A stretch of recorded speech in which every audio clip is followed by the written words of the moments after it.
اعوذ باللہ من الشیطان الرجیم بسم اللہ الرحمن الرحیم قال اللہ سبحانہ وتعالی فی کتاب المبین وهو اصدق الصادقین وقول الحق بسم اللہ الرحمن الرحیم یا ایہا الرسول بلغ ما انزل الیک من ربک وان لم تفعل فما بلغت رسالتہ واللہ یعصمک من الناس ان اللہ لا یہدی القوم الکافرین۔ سب سے پہلے میں اپنے دل کی گہرائیوں سے تمام مومنین و مومنات کی خدمت میں عید اکبر، عید قدیر، عید میثاق کی تہ دل سے مبارکباد عرض کرتا ہوں۔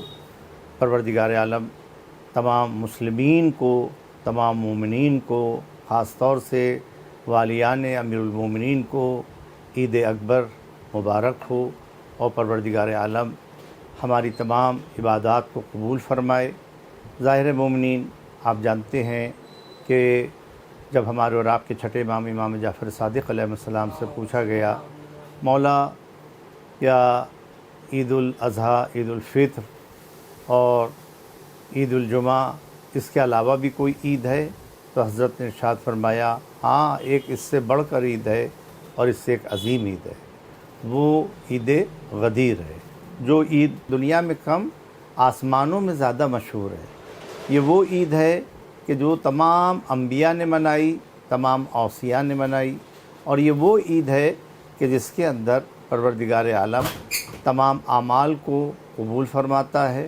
پروردگار عالم ایک روزے کو جو اس دن رکھا جائے، پوری عمر کے روزوں کا ثواب مرحمت فرماتا ہے۔ جو اس دن کسی مومن کی عیادت کے لیے جاتا ہے تو وہ پروردگار عالم اس دن کی برکت سے اس کی قبر میں 100 طرح کے نور کو داخل کرتا ہے۔ یہ وہ نور ہے کہ جو پروردگار عالم کی طرف سے ہے۔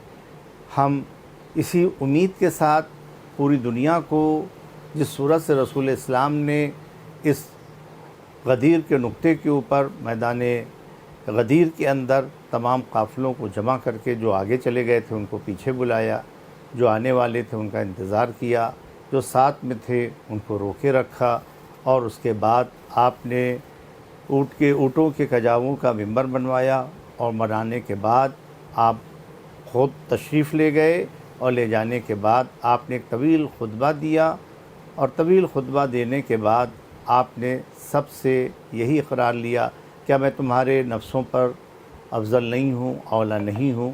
سب نے کہا بے شک آپ ہمارے نفوس کے اوپر اولیٰ ہیں۔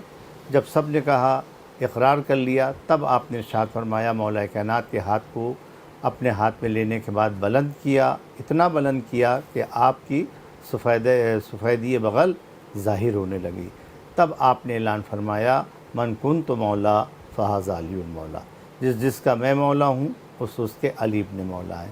اب یہاں کے اوپر اس کے بعد جب خطبہ ختم ہوا، مولا کائنات اترے تو آپ نے خیمہ نصب کرایا، اور اس خیمے میں نصب کرانے کے بعد تمام صحابہ و صحابہات سے سب سے ارشاد فرمایا، جاؤ علی کے ہاتھ کے اوپر بیعت کرو۔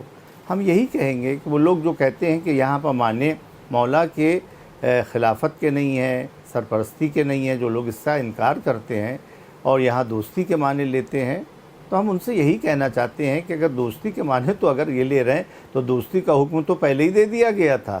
علی سے دوستی، اہل بیت سے دوستی کا حکم تو پہلے ہی آ گیا تھا۔ اس کے لیے اہتمام کرانا گرمی کے اندر، اور اس کے اندر جب سب لوگ حج سے واپس آ رہے ہیں تو وہاں پر محبت کا اعلان کیا کرا رہے ہیں رسول اللہ؟ یہ عقل و شعور سے پرے بات ہو، یہ بات سمجھ میں نہیں آتی ہے۔ لہٰذا میں کہوں گا کہ جس طرح سے رسول اللہ کو مانتے ہو اولیٰ بھی تصرف، تمہیں اسی صورت سے مولا کائنات کو بھی ماننا ہوگا۔ اب تم رسول کو کیا مانتے ہو؟ رسول کو غلام مانتے ہو، رسول کو دوست مانتے ہو؟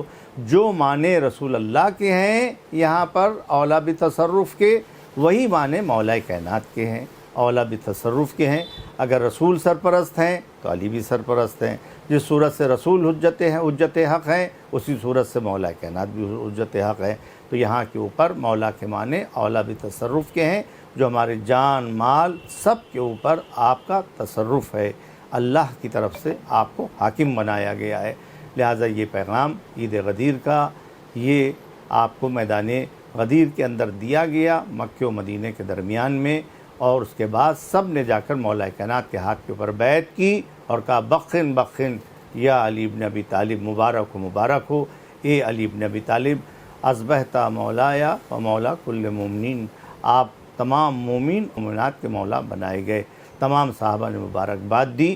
اب جو بھی صحابہ کو مانتا ہے وہ اسی سیرت پر عمل کرتے ہوئے مولا کائنات کو جا کر مبارکباد بھی دے اور ان کو مولا مانے، اور جو صحابہ کو مثال کے طور کے اوپر ماننے کے ساتھ ساتھ اللہ کے حکم کو مانتا ہے وہ اللہ کے حکم کو مانے۔ ہر صورت سے یہاں کے اوپر اس کو مولا کائنات کو آقا مولا اپنا حاکم ماننا پڑے گا۔ میں دوبارہ اپنی طرف سے دل کی گہرائیوں سے تمام عالمین کو، تمام مسلمین کو، مومنین کو، مومنات کو اس بات کی مبارکباد دیتا ہوں کہ سب کو عید اکبر مبارک ہو، اور اس دعا کے ساتھ کہ انشاءاللہ اسی سال جو بھی دل کی گہرائی سے مولا مانتا ہے اس کو نجف اشرف کی زیارت نصیب ہو، اور وہ زری پر جانے کے بعد ہاتھ رکھنے کے بعد انشاءاللہ جا کر یہ کہے من کنت مولا فہذا علی المولا۔ والسلام علیکم ورحمۃ اللہ وبرکاتہ۔